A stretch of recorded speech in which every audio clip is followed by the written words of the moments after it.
We have been led to believe that harvesting the sun requires thousands of dollars in high-tech silicon panels and complex inverters, fragile, black box systems that you can neither build nor repair when they inevitably degrade or fail. But there is actually a way to harvest the energy of the sun known about for hundreds of years, using nothing more than the basic laws of thermodynamics and common materials found at any local hardware store. While the solar panels on your neighbor's roof struggle to hit 20% efficiency, this discarded method achieves a conversion rate of nearly 70%, outperforming even the most advanced industrial engines using little more than glass, water, and mirrors. So, what is this forgotten technology? How does it work? And why aren't we all installing these instead of photovoltaics? Let's find out.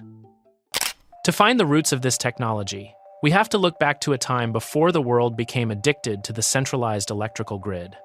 In 1866, a mathematics professor named Augustin Mouchot stood in the courtyards of France and demonstrated a machine that used a massive conical mirror to focus sunlight onto a glass-covered boiler. At the time, France was terrified of its dependence on British coal, and Mouchot was tasked by the emperor to find an alternative. His device didn't just work.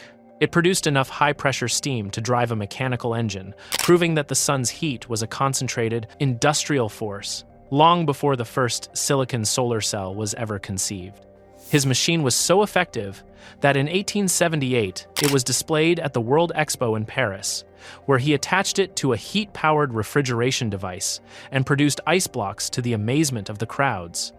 The logic of solar thermal power moved from the lecture halls of France to the banks of the Nile in 1913.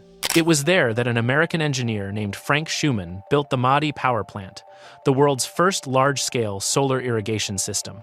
Schumann recognized that the most efficient way to capture the sun was not through complex chemistry, but through simple geometry.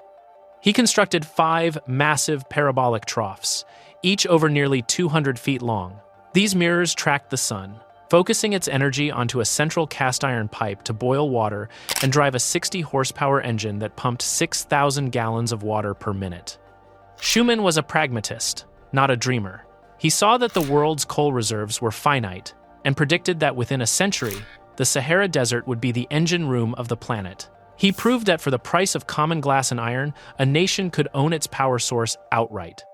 However, his vision was abruptly halted by the outbreak of World War I and the subsequent discovery of cheap, seemingly infinite oil in the Middle East.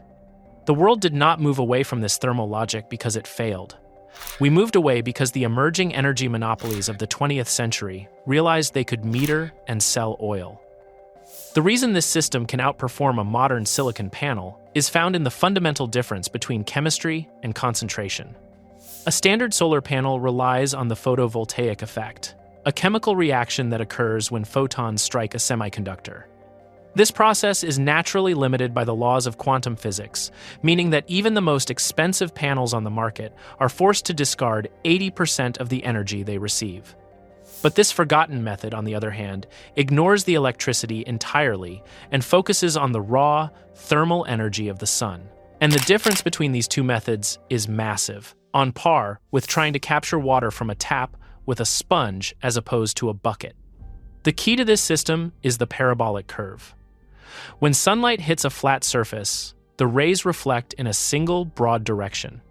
But when you bend a reflective surface into a precise mathematical curve, every single photon that strikes that surface is redirected to a single, concentrated line known as the focal point. This is the high-performance engine of the system. By using a curved mirror, you are not just catching sunlight. You are multiplying its intensity hundreds of times over. By placing a pipe filled with a carrier fluid, usually water or oil, at this exact focal line, you create a thermal trap. Because the pipe is encased in a glass vacuum tube, the heat can get in, but it cannot escape. This concentration creates temperatures that can easily exceed 572 degrees Fahrenheit. At this heat, the water inside the pipe undergoes a phase change, turning into high-pressure steam.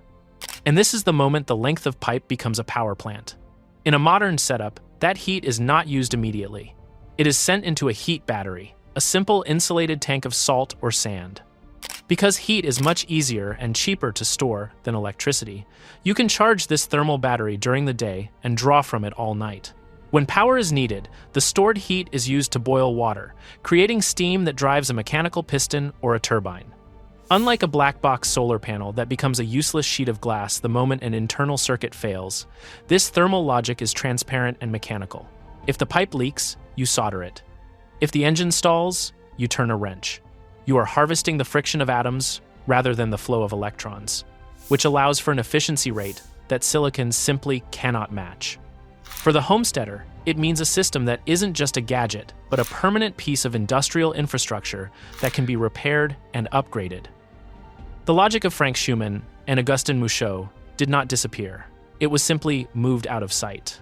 While we are taught to think of solar power as a grid-dependent electronic consumer product, the world's most efficient energy projects have returned to this low-tech thermal foundation to solve the one problem that continues to haunt the renewables industry: storage.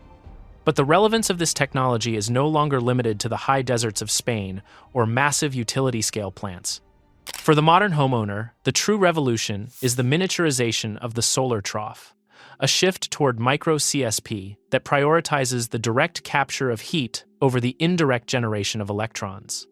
The evidence for this shift is found in the stark mathematics of efficiency. While standard photovoltaic panels struggle to convert even 20% of the sun's rays into usable power, research published in journals like Energy and Renewable Energy confirms that small-scale parabolic troughs can capture nearly 70% of that same energy. This massive leap is made possible by focusing sunlight onto a single, high-performance receiver tube, where recent experimental analysis on surface treatments has proven that black oxide coatings can increase the temperature delta of the heat transfer fluid by over 60%. This isn't just about lukewarm water for a shower. It is about generating high-grade thermal energy exceeding 392 degrees Fahrenheit, turning a backyard into a private, high-pressure power plant. The beauty of this thermal approach lies in its inherent simplicity regarding the storage of energy. It is mathematically absurd to use electricity to create heat, yet that is exactly what the modern grid-tied home does. By bypassing the electrical conversion entirely, a domestic trough can feed boiling water or steam directly into the home's infrastructure. Studies featured in the Journal of Energy Storage highlight that holding this energy in heat batteries using pressurized water, sand, or phase change materials is significantly more cost-effective than utilizing lithium-ion banks. These thermal systems operate with a round-trip efficiency of 95% and, unlike chemical batteries, show no signs of degradation even after thousands of cycles. This thermal logic offers a level of energy density that electricity simply cannot match, creating a financial payback that collapses the standard renewable investment timeline. Because a DIY parabolic trough utilizes accessible materials like polished aluminum and steel tubing rather than specialized semiconductors, the initial investment is a fraction of a commercial install. When replacing high-cost resistive electric heating, the levelized cost of heat from a domestic trough can drop to approximately 3 cents per kilowatt-hour. This creates a payback window of just 2 to 5 years, a radical improvement over the decade-long wait associated with residential photovoltaics. Recent data on double-effect absorption cooling has demonstrated that a modest residential array can meet nearly 40% of a building's cooling needs and 20% of its heating demands simultaneously. When you own the heat, you own the fundamental currency of survival. You gain the power to cook, to wash, to warm your home, and to drive machinery, all without ever needing permission from a utility provider or relying on a fragile global supply chain of rare earth minerals. By reclaiming the 70% efficiency of concentrated thermal systems, the DIY practitioner transforms from a consumer of a metered product into a harvester of a permanent, inflation-proof resource. So, if the physics are superior, the storage is cheaper, and the history is proven, why aren't we all installing parabolic troughs in our own backyards? The answer lies in the incentive structure of the 20th century. Just as Frank Schumann was proving the viability of the solar-to-steam cycle, the geopolitical landscape shifted. The discovery of massive, easy oil reserves in the Middle East provided an energy source that was dense, but more importantly, one that could be metered, shipped, and taxed. Parabolic solar technology, by contrast, is the ultimate homestead technology. Because it concentrates light to achieve temperatures that flat plate collectors can't touch, it provides the high-grade thermal energy usually reserved for factories. Once you install a tracking trough and an insulated storage tank, your marginal cost for high-pressure steam and heat is zero. You aren't buying a recurring product. You are harvesting a permanent resource.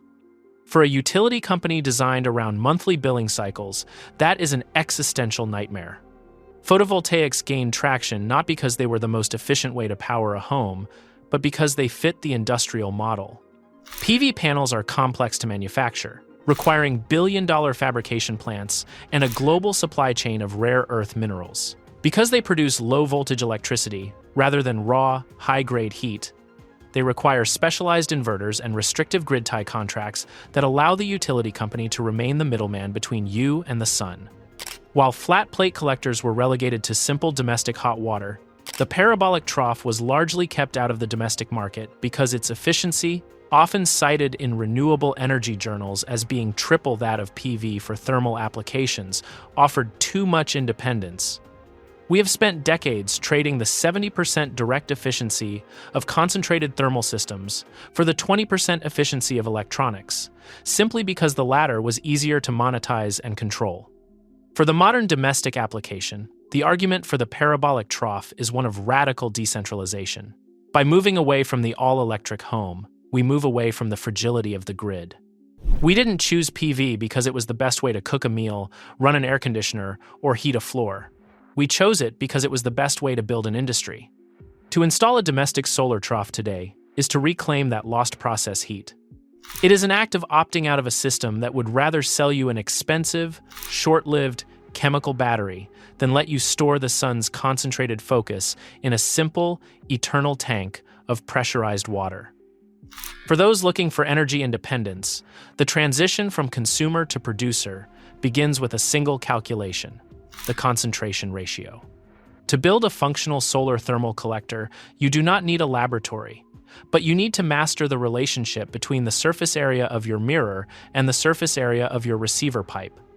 A successful domestic trough typically aims for a ratio of at least 15:1, meaning that for every 6 inches of mirror width, the sun's energy is compressed onto a half-inch wide pipe. This concentration is what separates a parabolic trough from a standard flat plate heater. It is the difference between lukewarm water and the high-grade thermal energy required to truly run a home. The most accessible path to this level of power is the linear parabolic trough. By using a sheet of polished aluminum or a silvered mylar film backed by a rigid parabolic rib frame, you can create a collector capable of reaching temperatures over 392 degrees Fahrenheit for a fraction of the cost of a single PV panel. For most of us, the real barrier in this build is the tracking system. Because the sun moves, a stationary mirror will lose its focus within minutes. When aligned on a north-south axis, industrial plants use computerized GPS trackers. But a homesteader can utilize an active tracker, a simple pair of photoresistors and a low-speed motor that keeps the trough locked onto the sun's arc throughout the day. Alternatively, the trough can be aligned on an east-west axis, which reduces the overall efficiency of the collector, but only requires the trough to be aligned with the change in seasons, avoiding the need for tracking motors. However, the real secret to off-grid success isn't the collector, it is the thermal store.